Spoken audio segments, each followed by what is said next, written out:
Morgan, I am so glad we can stop talking about Lauri Markkanen trades now. Yeah. It's done. It's over. He is going to sign a new long-term deal to stay with the Utah Jazz. Yay. 5 years, over $200 million.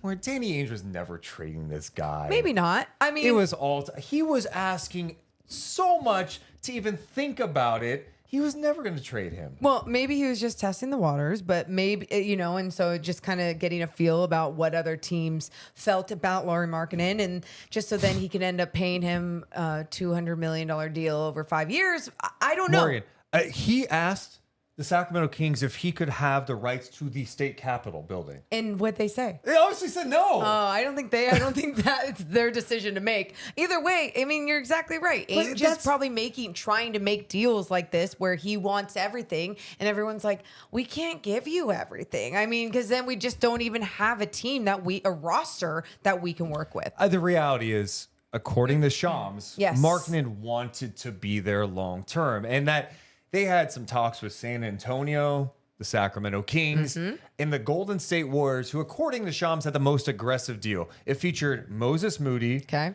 multiple first-round picks, pick swaps, and second-rounders, but the Warriors were unwilling to give up Brandon Pajemski in the deal. Ainge wanted Brandon Pajemski within all that? I think, of course, he wanted. But to make it happen, No, really? he's like, I want that, the Golden Gate Bridge. What else? Garlic fries unlimited for life and from sprinkle Oracle? on Pajemski. Yes. Like, why would that be the main thing that makes him not go in that Because direction? he didn't want to make the deal. Okay. He wanted. That's how I look at it. I don't know. Yeah. I mean, it seems weird that that's a hang up. But Yes. the other perspective, if you're the Warriors, you're going, wait, Pajemski's going to hold up us getting Markkanen with Steph. You're trying to make Steph happy and compete in the West. Thank you. But you're also not trying to screw up your entire future, especially because that would be post Steph, right? So you look at all those future first round picks, swaps, all the different things that the combination that was in there that was reported. It's like you got to make sure that you're also doing the right things. And if you believe Pajemski's a big part of your future as well, maybe that's another reason why.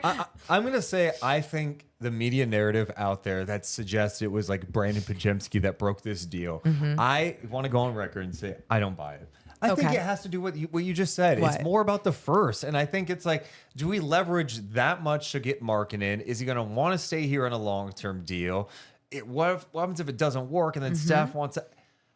Steph retires down the road. There you We are go. left with no picks, nothing to rebuild the team. It's like, if you're going to go all in, I think you need to make sure you're going all in on the right deal that puts you in championship contention. Not Agreed. just, is Steph going to be happy? Is Steph happy? It's like, you can't do that. But if it was just the Brandon Pajemski component, I'd be like, that to me is tough because I like Brandon Pajemski. Yeah.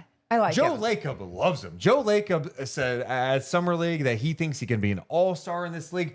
I haven't seen that. I haven't seen that either, but you know what? Pajemski also believes that in himself. He believes that he can do anything that he puts his mind to. Can I just say this? There was one time this year in the season when like the NBA Rookie of the Month came up, came out, and it was like Victor won it because Victor, because it's Victor Wembanyama. Yeah, he was like he was mad he got snubbed. He put it out there on social media. But I do respect, like, Brandon has a chip on his shoulder, and I think when he looks in the mirror, he sees like a star. Michael Jordan, Deuce Mason, okay, LeBron James, MJ, whatever.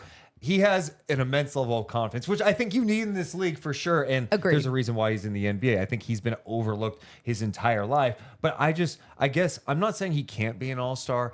I just haven't seen anything that goes, that guy's an all-star. I think a solid player who's scrappy, does all the things you want. He's going to be on a winning team for a long time. Years from now, we can be talking about him in even a different light, like where this people hard cut this work, and make fun of us. Like, dude, what are you saying? Yeah, wow, they were wrong. And you hope that happens with so many different players, and that can happen with him. But at the same time, it's also fair to just judge what his game is today as a young player and be like, well, I don't see it yet, but I could be very much wrong. And so obviously the Golden State Warriors have a lot of confidence in what he can produce on the basketball floor and in their future with him. So that is something that they don't want to deal with. They didn't think it was worth it in this huge deal for Lauri Markkanen, but I think you're exactly right. At the end of the day, Ainge was just seeing what he could do and what he could get. Can I get the team to give me literally everything? Yeah. And now the Warriors are in an interesting spot.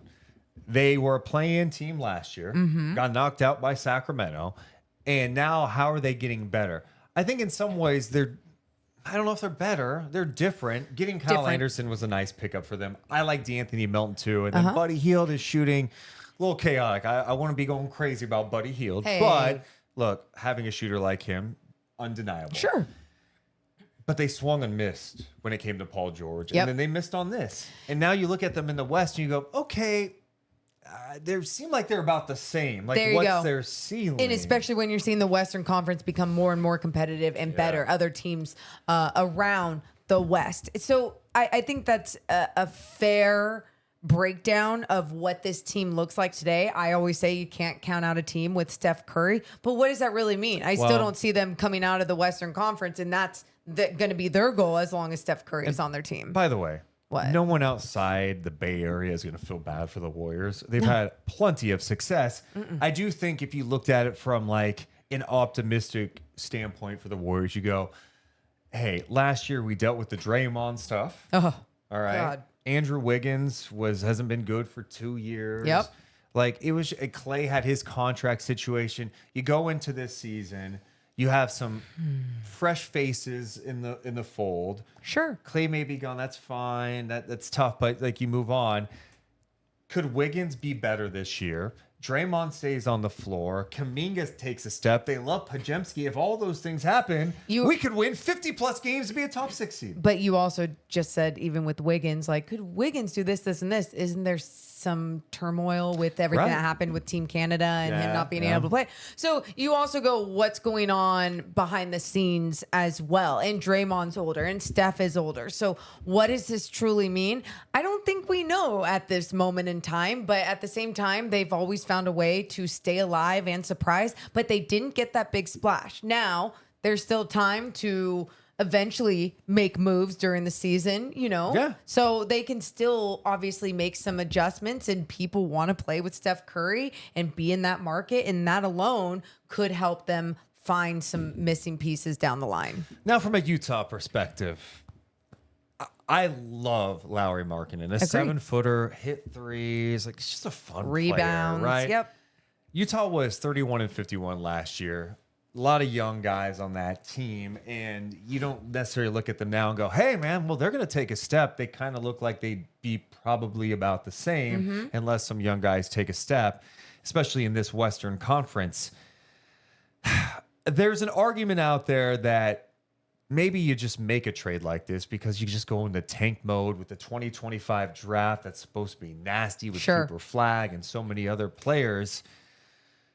I'm fine with this because I still think they're going to be in that mix to get a good pick. And worst case scenario, you trade Markkanen next year when he's under a long-term deal, 4-year deal in the prime of his career, and maybe you get a little more than you would even imagine. Danny Ainge is fine with it. Not only because of that, then you have even a better deal for a better asset to offer to other teams, right? You have this great player under contract, and then on top of all of that, Danny Ainge likes to play the long game. And we've seen how the long game can play out, especially for some of these teams that have seen some bad years. And I think that's exactly what he's going to do. And you and I were talking about this. We said, if any team made a trade with Danny Ainge today or within this time for Markkanen, Danny Ainge would have been the winner in that trade, no matter what. That was going to be the case, no matter what. And so you're exactly right. That's annoying. Stop trying to win trades, Danny. How about this? Just make a trade that's good for both sides. Is that okay? No, because that's not what this is about. It's a competitive league. But then now, when he does, if that is the direction that they end up going in, or maybe you're right. Maybe it's the long game and building around Markkanen at 27 years old. And they still have picks that they can move to get pieces around him. You hope some of your young guys take a step, and who knows what you have. So they had a chance to get some draft compensation, be bad. They elect to hang on to him and maybe they get more down the road or they build around him. I'm with you. I'm just so glad that he is staying with the Utah Jazz and we don't have to talk about him going to another team in the Western Conference and just making them better. If he wasn't coming to Sacramento, I'm like, just stay in Utah while they try to figure it out. But knowing Angel, figure it out. They win 50 games and we're going to be irritated. Utah is better than Sacramento next year. He shouldn't have stayed in Utah. Oh, my God. Let us know what you think about Markkanen staying with the Utah Jazz. What's it mean for the Golden State Warriors? How's the West shaking out in your eyes? Let us know in the comments below. Hit the thumbs up and subscribe. Deuce and Mo. Deuce and Mo. Deuce and Mo. They tell you what they know. Deuce and Mo. Deuce and Mo, Deuce and Mo, the podcast that you know.